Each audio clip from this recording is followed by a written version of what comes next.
capítulo 14 do livro de Jó diz assim: O homem nascido de mulher é de poucos dias e cheio de inquietações. Como a flor brota e murcha, passa como a sombra e não permanece. E abres os teus olhos sobre este tal e me trazes para julgamento contigo? Quem tornará limpo o imundo? Ninguém. Certamente os seus dias estão determinados e o número dos seus meses está contigo. Tu lhe estabeleceste limites dos quais não passará. Tu deixares, ele deixará de ser. Se tu deixares, ele deixará de ser. Enquanto isso, como jornaleiro, terá contentamento do seu dia. Porque se a árvore foi cortada, ainda lhe fica a esperança, ainda se renovará, e os seus renovos não cessarão.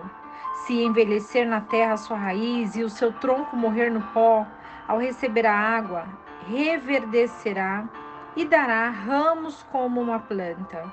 Mas morto o homem, será cortado, e perecendo o homem, onde estará ele?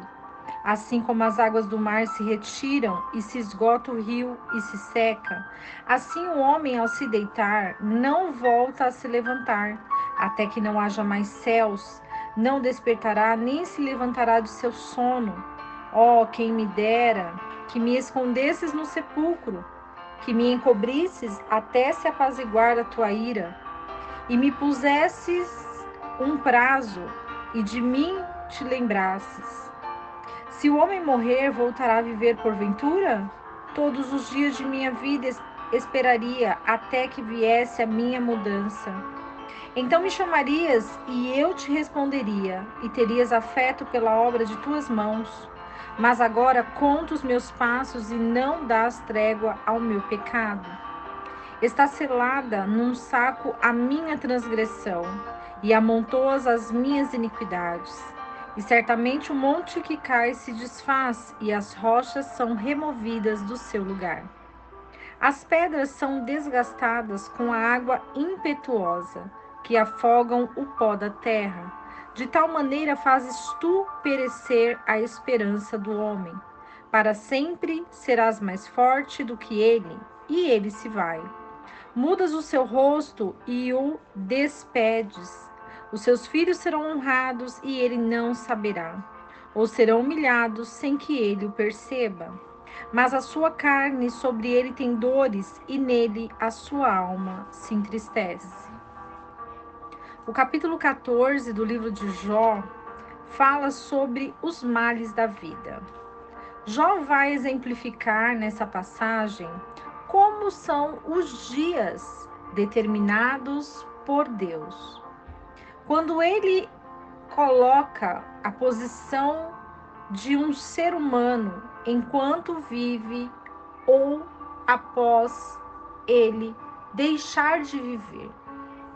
Enquanto o homem vive, ele pode ter esperança. Enquanto o homem vive, ele pode buscar renovo, buscar a presença de Deus. Mas a partir do momento que o homem morre, ele deixa de existir, ele deixa de se movimentar, ele deixa de sonhar, ele deixa de obter os prazeres que a vida tem e ele não mais vê a luz do dia. E quando Jó ele se depara consigo mesmo sobre tudo que ele está passando, ele entende que ele gostaria de ter uma vida perfeita, assim como ele era um homem perfeito e tinha uma vida perfeita diante dos olhos dos homens. Jó, um homem sábio, um homem cheio de riquezas, com seus filhos em abundância, com gados, com a sua esposa, com a sua casa. Ele tinha o prazer da vida. Porém, quando Jó ele se depara na situação que ele se encontra, ele começa a enxergar a vida por um outro âmbito. Ele começa a entender que o tempo para todas as coisas existe. Há tempo de nascer, há tempo de morrer, há tempo de chorar e há tempo de se alegrar. E muitas vezes, entender que o tempo da alegria pode cessar nas nossas vidas. E o tempo de chorar também cessa. Porque Deus, ele tem tempo específico para todas as coisas, para que nós possamos nos moldar, nos aperfeiçoar e entender que os prazeres da vida passam, que tudo é vaidade. E quando nós entendemos que as coisas são vaidade, nós buscamos a vaidade. E quando percebemos que, como uma flor, a nossa vida ela brota e ela murcha. E diante desse período, o que nós vamos fazer? O que nós precisamos deixar de legado para aqueles que ficam? O que nós vamos fazer para que o mundo possa ser melhor? Para que o mundo possa reconhecer Deus? Porque o grande intuito das nossas almas é voltar a Deus. O grande propósito da nossa vida é enxergar Deus. Porque assim como no jardim foi perdida essa presença constante do Senhor, nós precisamos buscar essa presença constante. Porque com essa presença constante nós podemos enxergar o que há de melhor na vida.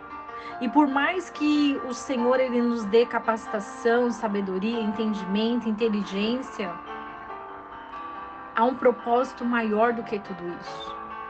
Há um propósito de nós buscarmos a face do Senhor. Há um propósito de entendermos o quão poderoso Deus é. Há um propósito de enxergar Deus em tudo. E Jó estava fazendo isso. Jó ele entendia que na sua alegria o Senhor estava com ele, mas também no seu sofrimento Deus estava com ele. Jó sabia que na sua perda Deus estava com ele, assim como esteve nos seus ganhos. E muitas vezes nós queremos ganhar, mas quando nós perdemos o chão. Nós ficamos sem rumo, nós ficamos aflitos, preocupados, angustiados, porque a nossa alma, ela quer sentir prazer. E quando a nossa alma perde esse prazer, a nossa alma, ela se entristece e ela chora. Porque a palavra de Deus, ela não volta vazia nas nossas vidas, ela se cumpre em nós. E essa palavra, quando se cumpre em nós, ela nos diz que há tempo para todas as coisas. E que o Senhor, ele não se esqueceu de nós. Ele voltará. Ele vem para nos resgatar, para nos redimir, para nos purificar, para nos alimentar. E é através do conhecimento das Escrituras que diante de um deserto, assim como Jó passou, ele não blasfemava contra Deus. Ele não deixou de ser fiel a Deus. Jó compreendia que algo estava acontecendo. E Jó pedia para o Senhor revelar a ele o seu pecado. E se houvesse algum pecado diante de Jó, Jó se apresentaria diante do altar do Senhor. E essa palavra, ela nos ensina que nós devemos buscar a palavra de Deus constantemente, porque não podemos esquecer que Deus ele nos abençoa. E não esquecemos também do versículo que diz: conhecereis a verdade, e a verdade vos libertará.